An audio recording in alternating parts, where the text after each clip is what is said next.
vuelta y vaya buscando y se muera alguien en una terapia y recién entra el otro. El aumento acelerado de casos de COVID-19 está afectando la demanda de terapia intensiva. La dedicación del personal del hospital, estando enfermos, venían a trabajar. En nuestro departamento hay 100 médicos intensivistas, de los cuales 80 están activos, pero 8 de ellos están con baja por contagio de COVID-19. Los médicos están doblando esfuerzos para cubrir inclusive las bajas de sus mismos colegas. En Santa Cruz hay cerca de 120 camas para atención de terapia intensiva. Tenemos alrededor de unas 120 camas, más o menos. Sí, el domo del hospital japonés, que está con 15, piensa por lo menos en las próximas semanas ampliar a unas 30 camas, de una deficiencia de 60, 80 intensivistas para cubrir completamente el servicio público, ¿no? Ante esta situación, ayer la familia Poma deambuló por 4 hospitales en busca de internación en terapia intensiva, debido a que el señor Efraín dio positivo a COVID-19 y su cuadro era grave. Me indicaron que me van a atender en el francés, pero no me atendieron, no hay campo. Me dijeron, vuelva a Los Olivos para que le deriven a otro lado y me derivaron a La Pampa, porque en el Bajío no hay campo, no hay. Y de La Pampa me trajeron, me dijeron que me venga acá, y aquí igual no hay campo. Finalmente fue atendido en el hospital de La Pampa de la isla, pero a las 6 de la mañana el corazón de Efraín Poma dejó de latir. Mire que esta mañana lamentablemente acabo de, no sé si le habrán llamado a mi prima, pero lamentablemente aquí supimos que falleció esta mañana.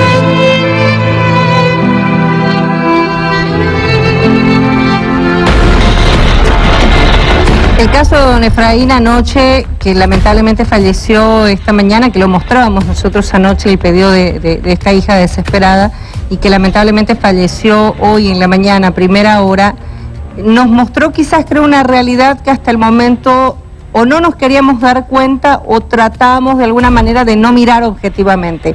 Por eso la presencia esta noche de las dos autoridades en salud, tanto municipal como del doctor Ríos a nivel departamental. Gracias, doctora Caterina, y la saludo. Buenas noches. Buenas noches, gracias. Gracias, doctor Ríos, por estar aquí. Buenas noches. Buenas noches, un gusto siempre saludar y a la audiencia que no me pierda. Doctor Ríos, comienzo preguntándole esto que creo que es importantísimo para que entendamos. En este momento, Santa Cruz, ¿tiene camas de terapia intensiva o no?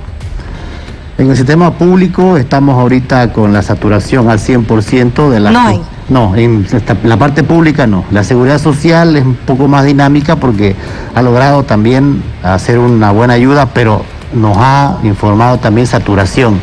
La parte privada todavía tiene alguna poquito más holgado, pero bueno, es diferente por la situación económica que hay que pasar primero. Pero los tres son los que nos están apoyando en este primer embate, ¿no?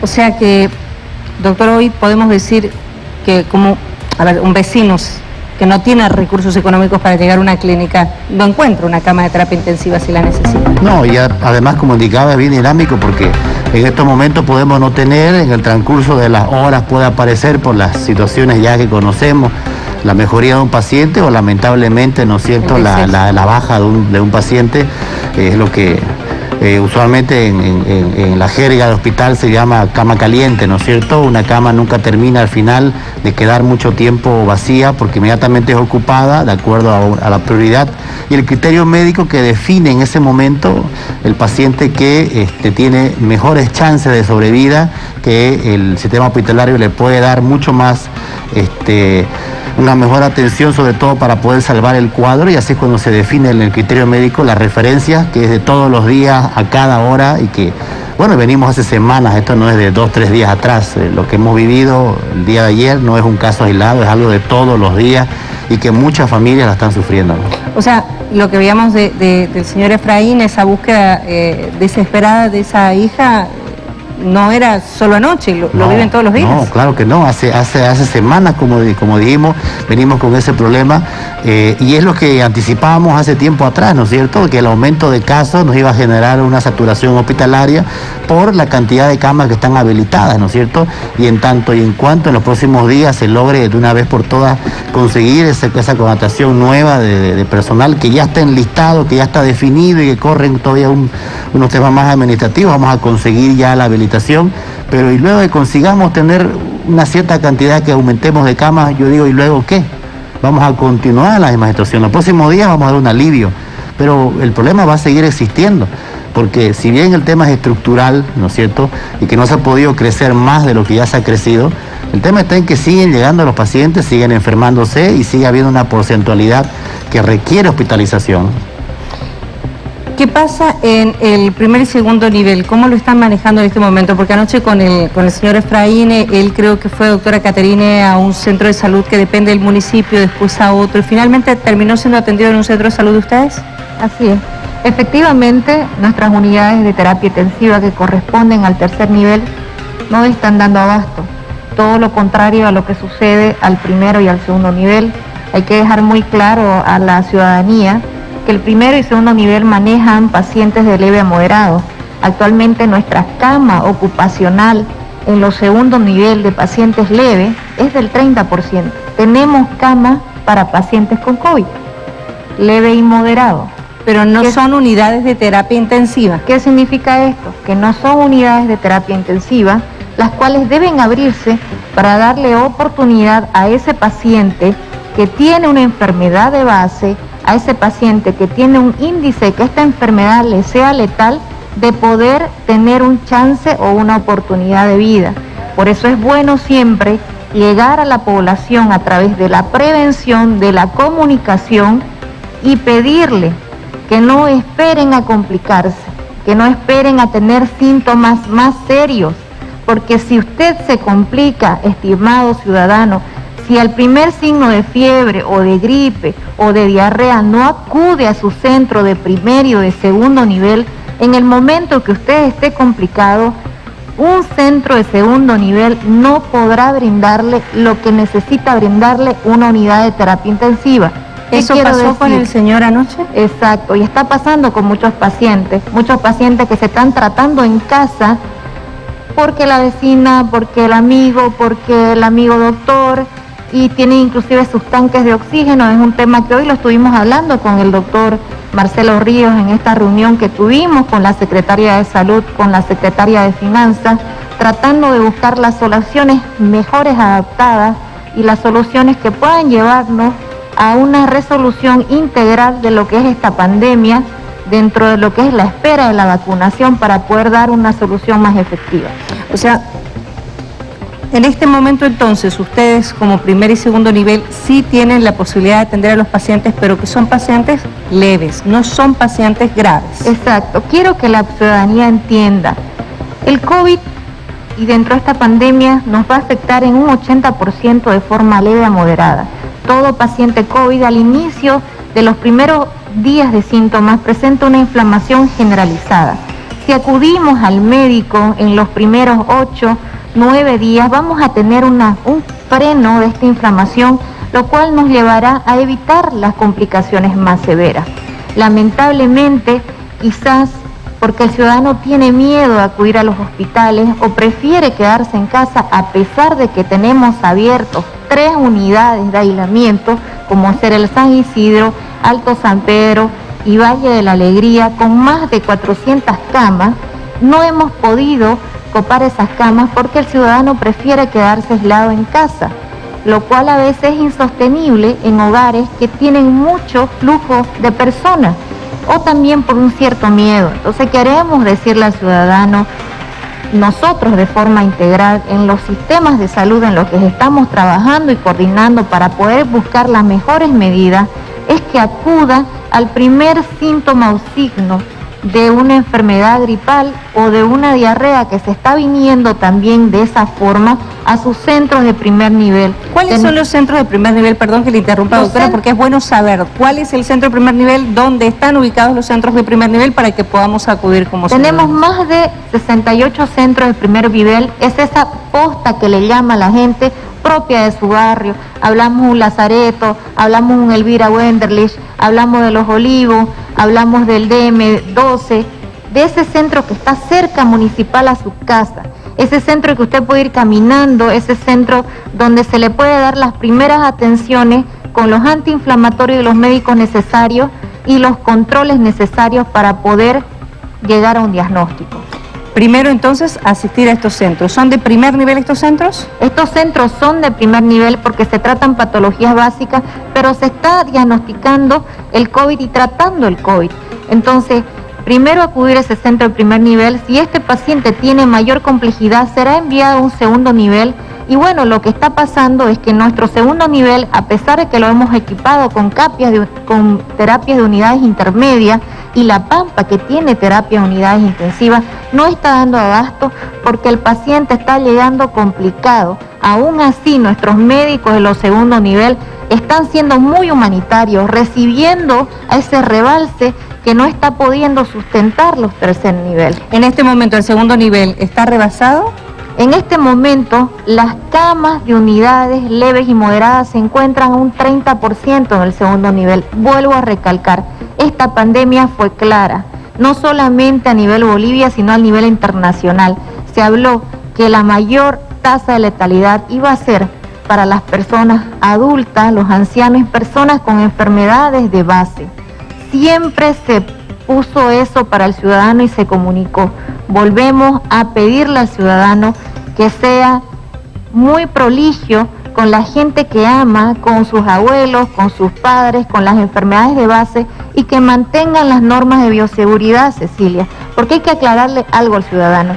Vamos a vacunar, van a llegar las vacunas, se va a hacer un esfuerzo en general con todos los sistemas de salud y se ha hecho un esfuerzo con el sistema municipal. Llevamos más de un año peleando, rastrillando, yendo casa por casa, tratando de fijar los pacientes activos, pero pedimos al ciudadano que el hecho de que sea vacunado, aún así, siendo vacunado, voy a seguir usando el barbijo y echándome el alcohol en gel, porque la vacuna no me va a garantizar que no me dé COVID. Lo que me va a garantizar es que si me dé de una forma más leve, cumpliendo mi segundo refuerzo de la vacuna. Entonces, volvemos a decirle a la ciudadanía, como sector salud y también como sector municipal, necesitamos que las normas de bioseguridad sean cumplidas. Doctor, usted anunciaba la apertura o la reapertura en realidad de otras unidades de terapia intensiva en los próximos días. ¿Para cuándo, doctor, más o menos? Nosotros estamos con la esperanza de que ya este viernes o el fin de semana podamos tenerlo.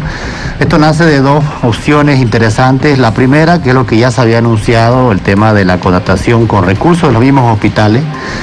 Toda vez que por fin pudimos obtener la primera parte de la inscripción de los saldos, que si bien es un tema muy administrativo y financiero, que muchas veces uno en salud dice ¿por qué tantos trámites, por qué tanta burocracia? Pero que así está, la emergencia ha permitido al gobierno nacional, a o al anterior, generar acciones que nos ha permitido mejorar la inversión en los 3 niveles, pero hay muchas normativas en el tema administrativo financiero que no han cambiado y los requisitos son los mismos para poder inscribir los saldos. ¿Eso qué significa?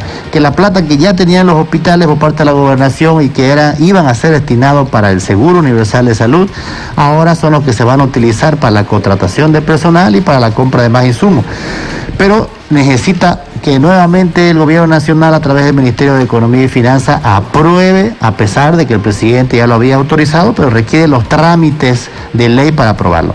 Lo bueno es que ya nos informaron ayer que ya estaban los trámites en el Ministerio de Economía y Finanzas y que la aprobación iba a ser inmediatamente y eso ya nos permite a nosotros por fin sustanciar los procesos administrativos. Pero la otra parte, que también se consiguió la anterior semana en las reuniones con el gobierno nacional, donde participó también el gobierno municipal, fue que conseguimos la habilitación de nuevos contratos por parte de la ISEM. La ventaja de estos contratos por parte de la ISEM, primero, queda claro de que seguimos exigiendo el tema de los ítems, que es la mejor opción y mejor garantía para el sector salud, que lo demanda históricamente hace mucho. Sin embargo, la propuesta que obtuvimos y le hemos aceptado es que estos contratos para el tema de terapias intensivas nos permitía justamente tener los niveles salariales diferenciados que se merece el sector salud en el aspecto de la subespecialidad. Para continuar lo que ya veníamos en la primera ola que se instaló en el Domo 1, que se instaló en el Montero, que se instaló en la terapia del San Juan de Dios. Entonces, este fortalecimiento de la terapia la vamos a tener este fin de semana. ¿Con cuántas? las terapias vamos a ir creciendo de las 45, 47 que tenemos a las 74. Tampoco no es mucho lo que queda. Y son todas las terapias que se han podido adicionar, ¿no? ¿Estos son los domos o no? También. Lo que pasa es que es el domo 1 el que va a hacer actividades de terapia intensiva. El domo 2 va a ser cuidados intermedios que se necesita manejar. ¿Por qué? Porque una gran parte de la atención que se necesita en el tercer nivel, como lo ha podido también hacer paulatinamente el gobierno municipal, es el cuidado intermedio, que es ese paso previo, ¿no es cierto?, que se necesita, o de vuelta. Paciente que mejora en terapia intensiva debe volver a un cuidado intermedio porque el paciente no se va a su casa. Requiere, ¿no es cierto?, igual, poco a poco, y te permite generar un flujo con terapia intensiva para acelerar el proceso. Ya no satura, digamos, desocupa esa cama en terapia intensiva y va a terapia intermedia. Que es el problema que tuvimos en la primera ola, ¿no es cierto? Teníamos una pampa de la isla en su momento con terapia intensiva llena y nos faltaba desaturar el sistema también. Entonces se crea la opción de los cuidados intermedios, que eso va a estar abocado al domo 2, pero también la otra mitad del domo 2, que son 22 unidades más, va a estar abocado a los polipatológicos de tercer nivel. Por ejemplo, hay pacientes COVID, ¿no?, que es lo que le está pasando también al segundo nivel. Ellos tienen pacientes que necesitan atenderse con especialidades de tercer nivel, no solamente por el COVID, sino la otra masa que tenemos, los pacientes diabéticos descompensados, los cardiópatas descompensados, e incluso pacientes que pueden tener otra patología que se complica, pero que lamentablemente cuando asista al hospital también está con COVID, aunque este no sea el que le genere, ¿no es cierto?, la complicación. ¿Dónde va a ser atendido? No puede ingresar a una unidad, a una hospitalización de medicina interna o de cirugía, donde están los pacientes que no son COVID. No nos olvidemos que los hospitales, aparte de todas las camas que manejan de tercer nivel, no COVID, las tradicionales, las que habían, se han tenido que crear estas unidades de terapia intensiva. O sea, no se le quita camas al sistema de tercer nivel. Lo que se le hace, se le adiciona justamente para poder no despreocuparte o no hacer a un lado, ¿no es cierto?, las otras enfermedades. Entonces, en ese cruce justamente del uso de camas en el que estamos, pero ni aún así el sistema con pacientes que no son COVID igual se ha visto afectado por las bajas médicas, por las bajas de los profesionales, que ha generado también que disminuya. Y eso genera en suma una saturación multinivel, lamentablemente. Porque pueden haber camas, puede haber muchísima voluntad, pero si no hay médico que atienda, también estamos en la misma situación. No nos olvidemos que el sistema público, lamentablemente, no tiene hasta ahora la posibilidad de que usted pueda contratar para compensar o reemplazar los médicos de baja. Eso es una complicación, ¿no? Entonces usted tiene camas habilitadas, tiene la cantidad suficiente, en planilla está el recurso humano, pero está de baja. Y las connotaciones no pueden ir dirigidas al reemplazo. Eso es una ventaja, digámoslo así, normativa de la seguridad social, que sí puede generar esa situación, pero es porque ha tenido la posibilidad normativa de hacerlo. La parte pública hasta ahorita no hemos conseguido hacer eso. Tenemos una consulta, en realidad es consulta y también preocupación de los vecinos que nos están escribiendo el WhatsApp de la gente. Por favor, si nos pueden, del Facebook, de la transmisión en vivo. Buenas noches. Centro de Salud Lazareto no tiene pruebas, ahí está.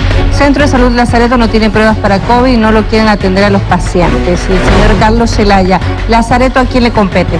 Al centro municipal, y bueno, estamos actualmente haciendo las pruebas de antígeno nasal en el Lazareto. Se hacen desde las 7 de la mañana hasta las 7 de la noche. Y todas las pruebas necesarias de emergencia también, solo que de forma de consulta externa se hacen de 7 de la mañana a 7 de la noche. Tenemos más de 11 centros, sumado a otros centros más de la gobernación, entonces sí se están haciendo.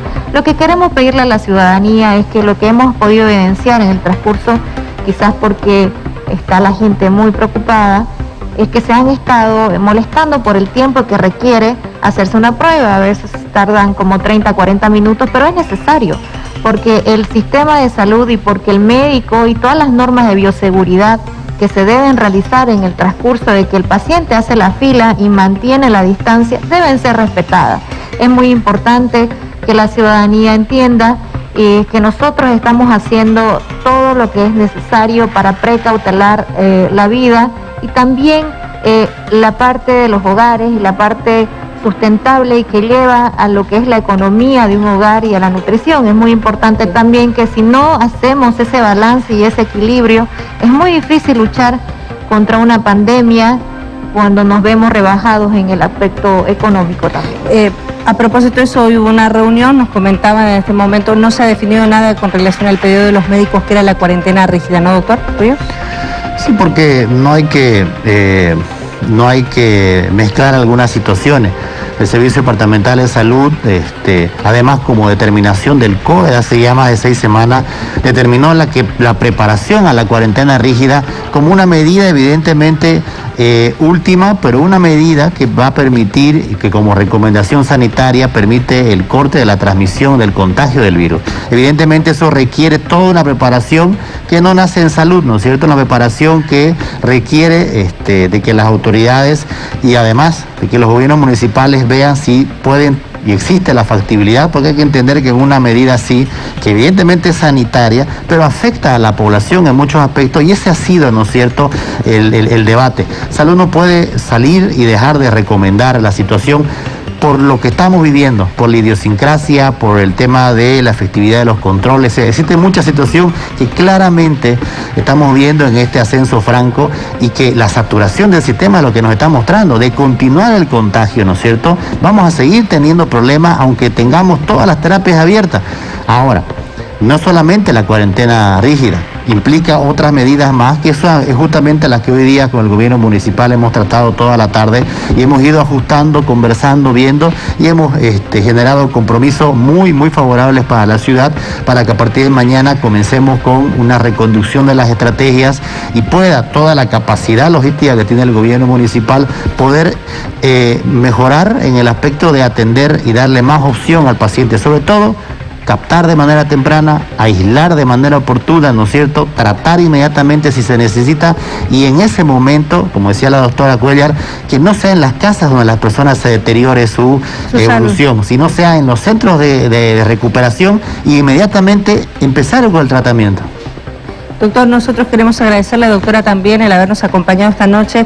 Tendremos tiempo para hablar en las próximas horas también de la llegada de las vacunas. Hay mucha expectativa. La mayoría de las vacunas se ha anunciado el día de hoy, vienen para Santa Cruz. Las primeras vacunas de estas 20.000 llegarán para Santa Cruz y creo que esa era uno de los requerimientos que tenía el personal médico. Entonces, dará respiro. A ustedes como médicos, en realidad, que están en la primera línea, les dará respiro y probablemente comiencen a vacunar ya en las próximas horas acá, doctor.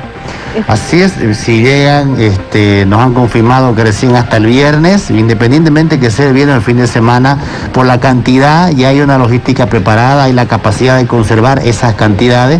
Seguimos trabajando con el Ministerio para tener mejor capacidad y la distribución y además el entendimiento de que no solamente llegar y vacunar, eso igual la población debe entender. Hay una población vacunable que es la que es el sector salud primero, y en la medida que vayan llegando las otras dosis se va a ir ampliando a la población que requiera, la vulnerable, pero entenderá de que además hay que primero registrarse, va a estar debidamente registrada las personas que se vacunen, luego el proceso de la vacunación en sí y un monitoreo que se le tiene que hacer al paciente que se vacuna 15 minutos todavía. Entonces es un proceso relativamente moroso, largo, pero es necesario porque por responsabilidad, hacer una vacuna nueva, ¿no es cierto?, se necesita un control, porque no debemos olvidarnos que existen los efectos adversos como en toda la vacunación y hay que educar a la población en ese aspecto para que pues no hayan información o desinformación que genere caos, ¿no? Gracias, doctor, por haber estado con nosotros. Gracias, doctora Caterina. Volvemos a aclarar, querida Cecilia, a toda la población,